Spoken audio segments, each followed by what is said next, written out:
Yeah. We got a guy in the back chat called Orthodox More. Do you know? I know the Orthodox More. He's what's the name? What would you call it? He is a Moorish. I think okay. I like himself, to be fair. He's well, I'll get him on if it's up to you. So I don't want to take up all your time. But if he I think, to be fair, like you say, don't want to take up all my time. I do have a couple of things to do that I have delayed into after this, which is all right. So I'm happy with another 15, 20, 25. All right, should we get him on then? Let's see. Yeah. And who else? Anyone else in the panel, in the chat as well? I'll share the link again and see if we can welcome Orthodox More. Big up the brother. Salam alaikum. Wa alaikum salam. How y'all doing? Salam alaikum.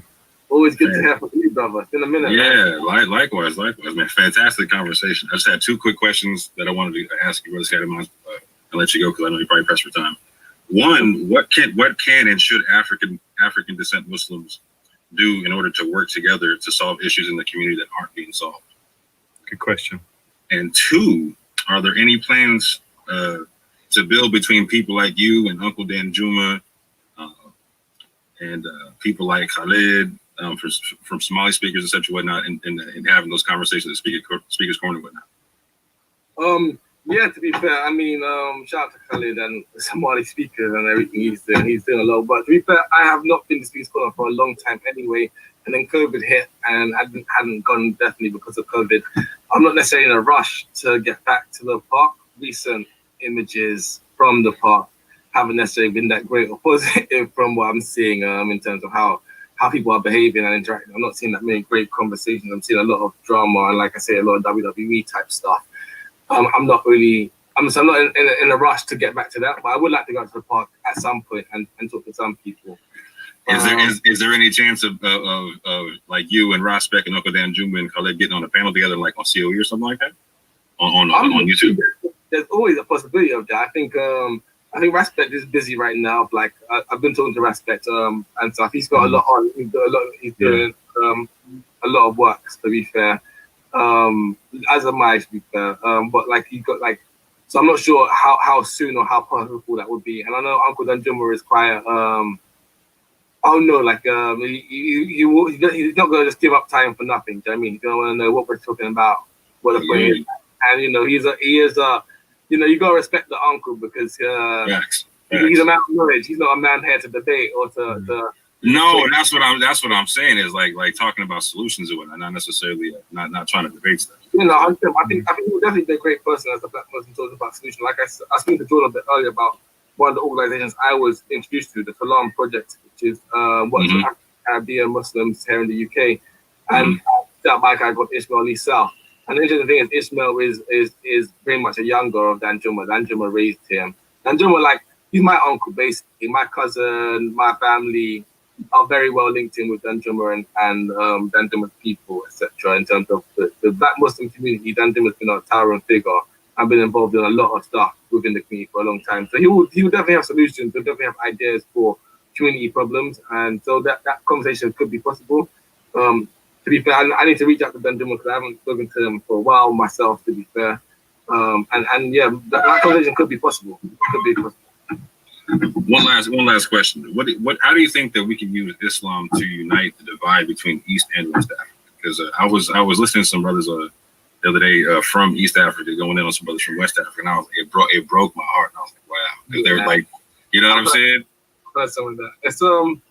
It is heartbreaking. I mean, how can you use Islam to do it? I think naturally Islam should have done it. I think if they were black Muslims, though, I think that's the problem, right? If it is West Africa, I think the reality is you're not going to have too many issues, in my opinion. I don't know, with maybe I'm wrong, right? But with West African Muslims and East African Muslims, right? I mean, the issue is more with East African Muslims and West African, perhaps non-Muslims, etc. And I think that's a general thing about the black community in general, in terms of is bridging that gap between black Muslims and black non-Muslims. Can we work together, or is that an impossibility? And I've been somebody who's an advocate of being able to work together with whoever, people from your community and so on and so forth, who want to unite and find solutions and so on. So I have no but yeah, like I think that there is an issue because there is like we spoke about earlier, there is skepticism from non-Muslims towards Black Muslims in general and towards Islam, and then beyond skepticism, there's just certain fed ideas that have already been fed basically about what Islam is, what Islam consists of, and so on and so forth. So people take and stick to those kinds of ideas and think that that's pretty much what Islam is going to represent. They see it as a threat to some sort of Africanity that they have. And to be fair, there's rivals, right? There's also, for example, Danjuma talks about it quite often, right? And as much as we could talk about funding that goes into certain Islamic community groups or certain Islamic ideas or certain people who might receive funding to be able to spread their message or do their dawah from certain places within the Middle East, there are places within the Christian Africa who receive funding from Texas and southern states in America to continue promoting the sort of evangelical Christianity across Africa, right? That sort of thing does happen. And because you have these interested parties outside, it's always going to be difficult to bridge those gaps. But I think it can be done. But I think, like Jordan said, some of these platforms, it's just not going to be able to happen because this is where you have those extreme WWE characters, right? And those guys have no interest in listening to information and saying, oh, actually, I didn't know that before. Let me actually listen to that and think, does that change my mind? Most of them heard new information like, oh, snap. That argument is beating mine, so let me either shout over this person and try and talk over them so they can't get the argument out, or let me try and find another trump card to beat their argument with, rather than actually take time to actually reflect and actually see if you grow in your learning. And I think, like I say, most of it is for people in the audience and in the chat, and I think a lot of them will take it on in their everyday lives. And I think most Black people who meet Muslims, Black Muslims, etc., whoever they meet outside, they're not going to take on the craziest or the most negative. Some of them might because it's being put out there through these chats. But I think majority of people are generally reasonable people, like Muslim or non-Muslim, and so they just are going to be a lot more reasonable about it. But like on these panels, I don't think you're ever going to be able to eliminate completely the divisions. Facts. That's understandable. I'll say this and I'll jump off because I got to get some other myself. But, I for one would love to see people like you and Uncle Danjuma and Prospect and Khalid and others and whatnot build in memory and the spirit of Isa and whatnot on the things we were just talking about. And just think about that. You know what I'm saying? But with that, go ahead. I'll bear that in mind, my brother. Also, that's more because you asked. I'll definitely I'll definitely have to reach out to Uncle Danjuma and see how you do it and see what we can do there. Thank you very much. I appreciate that. Thanks for coming on, brother. Yeah, thank you. Have a good one. Peace. A couple of good questions, I thought. A couple of good questions. Yeah, definitely. Orthodox Moors got some good questions. He's a good guy. He's definitely good. Yeah. So there, do you feel there is a division then? I mean, was he talking more in sense of Speaker's Corner wise, or is he talking about actually in general? Yeah, no, I think in general there are these divisive narratives that come about.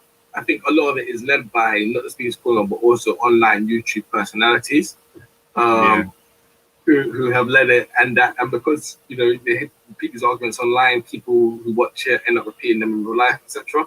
But like I said, I think it's something that's become more common in the past 10 to 20 years. But I think that's more down to the success, right? The fact that there are becoming a lot more Black reverts and so on and so forth. That is making people ask these questions. And I think the next step will be, I think from all of this resistance, the next step will eventually be acceptance. And from a lot of people, they already gone to that stage of acceptance that Black people are referring to Islam, and actually that there is a history of Islam within the culture. That a lot of people, like for example, there's a lot of like Black nationalists or Pan-Africanists who've grown up and not necessarily I remember the other day, I remember back in the day when I went to Morocco, right? I went on holiday to Morocco, and I remember telling my friend's nan, old Caribbean lady, from back in the day, and she was like, "Where you going?" I'm going to Morocco, and she said, "I never did hear that country before," and I'm like, but it just shows that the history, the culture. That wasn't Middle East, North Africa wasn't necessarily a big part of the narrative or the culture for some of us growing up, or some of our parents, and so on. So within the community, there is an unfamiliarity around it. Do you know what I mean? even Islam. So even as long as Islam has been an African culture, there's a lot of African people and African Caribbean people who are massively unfamiliar with it. Yeah, definitely.